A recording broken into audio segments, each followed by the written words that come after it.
नमस्कार दोस्तों, स्वागत है आपका आज के करंट अफेयर यूपीएससी एनालिसिस में, जिसमें अब कवर करेंगे द हिंदू 30 अगस्त 2025 के इम्पोर्टेंट टॉपिक्स को। इस वीडियो में मैं आपको दूंगा 15 एमसीक्यू विद एनालिसिस और 5 mains level question GS mapping के साथ। ये आपके प्रीलिम्स और मेंस दोनों के लिए इम्पोर्टेंट है। चलिए शुरू करते हैं। क्वेश्चन 1, इंडिया का Q1 FY26 जीडीपी ग्रोथ 7.8% रहा। ये ग्रोथ किस सेक्टर से ड्रिवन था? Option A agriculture and mining, B manufacturing construction and services, C trade and agriculture या डी आईटी एंड एक्सपोर्ट्स। इसका आंसर है बी मैन्युफैक्चरिंग कंस्ट्रक्शन और सर्विसेज। इस सेक्टर ने डोमेस्टिक डिमांड को स्ट्रॉन्ग बनाया। स्टेट लेड कैपेक्स और प्राइवेट इन्वेस्टमेंट दोनों ने मोमेंटम दिया। एक्सपोर्ट स्लोडाउन की वजह से सस्टेनेबिलिटी डाउटफुल है। आरबीआई ने जीडीपी ग्रोथ 6.5% फोरकास्ट की थी, लेकिन एक्चुअल 7.8% आई है। ये डाइवर्जेंस क्यों हुआ? Option A statistical error, B underestimation of investment momentum, C overestimation of inflation या D misreporting of trade data. इसका आंसर है B underestimation of investment momentum. Public infrastructure और private capex ने expectation को beat किया है इस बार। फोरकास्टिंग डायनेमिक इकोनॉमी में टफ है, लेकिन अगर एक्सपोर्ट स्लो रहे तो ये ग्रोथ सस्टेन नहीं होगी। एमसीक्यू थर्ड, यूएस ने इंडिया के एक्सपोर्ट्स पर 50% टैरिफ्स लगाए। ये डब्ल्यूटीओ के किस प्रिंसिपल को चैलेंज करता है? Option A national treatment, option B most favoured nation, option C safeguards mechanism या ऑप्शन डी सब्सिडी रूल्स। इसका आंसर है B most favoured nation principle को वायलेट किया गया है। एफएन प्रिंसिपल कहता है सभी ट्रेड पार्टनर्स को इक्वल ट्रीटमेंट मिले। यूएस ने सिक्योरिटी एक्सपेक्टेशन का एक्सक्यूज दिया है।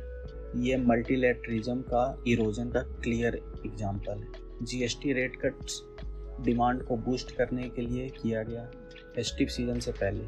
ये किस फिजिकल पॉलिसी का एग्जांपल है? Option A automatic stabilisers, B counter cycle physical policy, C structural reform या डी प्रोपोर्शनल टैक्सेशन। इसका आंसर है B counter cyclical physical policy. Tax cut से शॉर्ट टर्म में डिमांड बढ़ जाता है, लेकिन स्टेट्स के लिए रेवेन्यू स्ट्रेस बढ़ता है। ये एक्टिव फिजिकल इंटरवेंशन का क्लियर एग्जांपल है। टोक्यो विजिट में पीएम मोदी ने इंडिया को springboard to south global बोला। ये किस डॉक्ट्रिन के साथ अलाइन करता है? Option A Panchsheel, option B south south operation, option C non alignment 2.0 या डी इंडो पैसिफिक स्ट्रेटजी। इसका आंसर है B south south operation. India अपने आप को ग्लोबल साउथ का वॉइस दिखाना चाहता है। जापान के इन्वेस्टमेंट का यूज करके इंडिया मल्टीपोलर वर्ल्ड पुश कर रहा है। ये इकोनॉमिक और जियोपॉलिटिकल दोनों पोजिशनिंग है। जापान ने 10 ट्रिलियन येन का इन्वेस्टमेंट कमिट किया है इंडिया के लिए 10 साल में। ये कौन सी टाइप की एफडीआई है?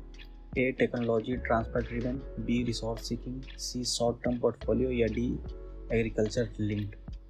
इसका आंसर है A technology transfer driven FDI.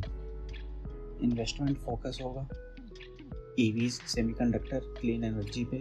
ये इंडिया को एडवांस सप्लाई चेन में इम्बेड करेगा, लेकिन फॉरेन टेक इन्वेस्टमेंट का रिस्क भी है इसमें। रुपीज 88.09 पर डॉलर तक गिरा यूएस टैरिफ्स के बाद। इसका मेन रीजन क्या था? A oil shocks, B tariff induced trade and capital pressure, C decline in remittances या डी फिजिकल डेफिसिट। इसका आंसर है बी टैरिफ इंड्यूस्ड ट्रेड और कैपिटल प्रेशर। टैरिफ ने एक्सपोर्ट्स और एफआईआई इनफ्लोज दोनों को हिट किया है। इंपोर्टेड इन्फ्लेशन रिस्क बढ़ गया है। आरबीआई को इंटरवीन करना पड़ेगा फॉरेक्स रिजर्व के कॉस्ट पे। 8 स्टेट्स ने जीएसटी रेशनलाइजेशन अपोज किया। ये किस प्रिंसिपल को हाईलाइट करता है? A horizontal equity, B physical federalism, C vertical imbalance या डी सब्सिडियरिटी। इसका आंसर है बी फिजिकल फेडरलिज्म। स्टेट्स के लिए जीएसटी उनका मेजर रेवेन्यू है। रेशनलाइजेशन उनका शेयर कम कर सकता है। Centre state physical tension cooperative federalism को वीक करता है। केरला ने 40% जीएसटी ऑन लॉटरी अपोज किया है।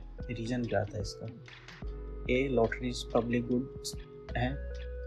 बी, वेलफेयर प्रोग्राम्स फंड करते हैं। सी, आर्टिकल 14 वायलेट करते हैं। या D, GST not applicable to services.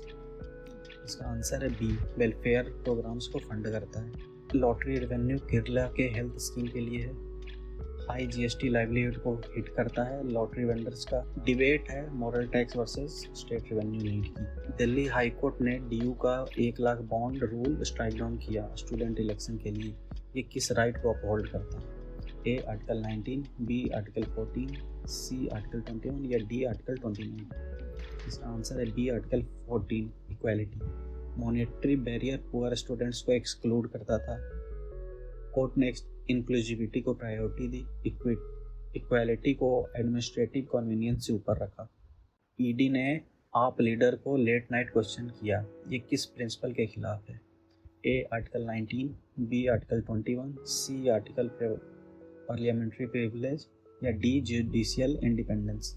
इसका आंसर है B, article 21, right to life and liberty. Supreme Court guidelines कहता है लेट नाइट इंट्रोगेशन कोर्सिव है। ह्यूमन डिग्निटी और ड्यू प्रोसेस दोनों वायलेट होते हैं। Investigative purpose versus civil rights का क्लियर टेंशन है। अचूक प्रहार ड्रिल अरुणाचल प्रदेश में किन फोर्सेस के बीच में हुआ है? A, army ITBP, B, army BSF, C, navy air force या डी, सीआरपीएफ आईटीबीपी। इसका आंसर है ए, आर्मी और ITBP. Higher power drills border energy के लिए इम्पोर्टेंट है। प्रिपेयर्डनेस को वैलिडेट करता है कॉम्बैट सिमुलेशन के थ्रू। चाइना के साथ टॉक्स के टाइम पे एक स्ट्रेटजिक सिग्नल है। बिहार की महिला रोजगार योजना में पहले 10,000 और बाद में 2 लाख दिया जाता है। ये कौन सी स्कीम है? A, wage subsidy, B, conditional supply subsidy, C, universal cash transfer या डी, इंटरेस्ट फ्री लोन। इसका आंसर है B, conditional capital subsidy. Women entrepreneurship को प्रमोट करने के लिए है। सेकेंड ट्रांच परफॉर्मेंस बेस्ड है। एम्पावरमेंट प्लस अकाउंटेबिलिटी का बैलेंस रखता है। लोकसभा स्पीकर ने डिबेट क्वालिटी गिरने पर कंसर्न दिखाया। ये किस प्रिंसिपल को इम्पैक्ट करता है? A, parliamentary sovereignty, B, constitutional morality, C, judicial independence या डी, आर्टिकल 105। इसका आंसर है बी, कॉन्स्टिट्यूशनल मोरालिटी।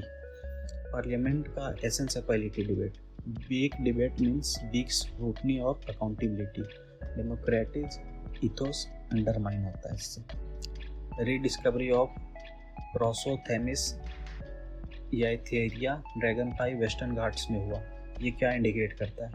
ए, adaptive radiation, B, Pleistocene migration, D, neo endemism या डी, आइलैंड बायोजियोग्राफी। इसका आंसर है B, Pleistocene era migration. Ice age के cooler climate में migrate हुआ। पहले मिस आइडेंटिफाइड था। बायोडाइवर्सिटी डिस्ट्रीब्यूशन में पास्ट क्लाइमेट का बड़ा रोल है। अब मैं आ गया हूँ ये जो 5 मैं आपको एनालिटिकल क्वेश्चन दूंगा मेंस के लिए। इंडिया का जीडीपी ग्रोथ 7.8% है, लेकिन टैरिफ्स और एक्सपोर्ट्स के चैलेंजेस आपको क्रिटिकली एनालाइज करना है। सस्टेनेबिलिटी, जीएसटी रेशनलाइजेशन और स्टेट्स का पोजीशन फिजिकल फेडरलिज्म की टेंशन को हाईलाइट करता है। Rupees depreciation post US tariffs external vulnerability को दिखाता है। पॉलिसी मिक्स सजेस्ट कीजिए। दिल्ली फ्लड्स और हाउस कोलैप्स अर्बन गवर्नेंस की फेलियर दिखाते हैं। अर्बन क्लाइमेट रेजिलियंस पर डिस्कस कीजिए। इंडिया जापान की इकोनॉमिक इंगेजमेंट से ग्लोबल साउथ सप्लाई चेन्स में इंडिया का रोल कैसे स्ट्रॉन्ग होगा।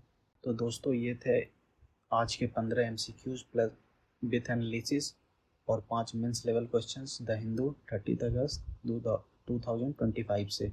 इन्हें अपने नोट्स में ज़रूर लिखिए और प्रैक्टिस कीजिए। अगर आपको वीडियो पसंद आया हो तो लाइक, शेयर और सब्सक्राइब करें। कल मिलते हैं फिर से वापस नए एनालिसिस के साथ। जय हिंद, जय भारत।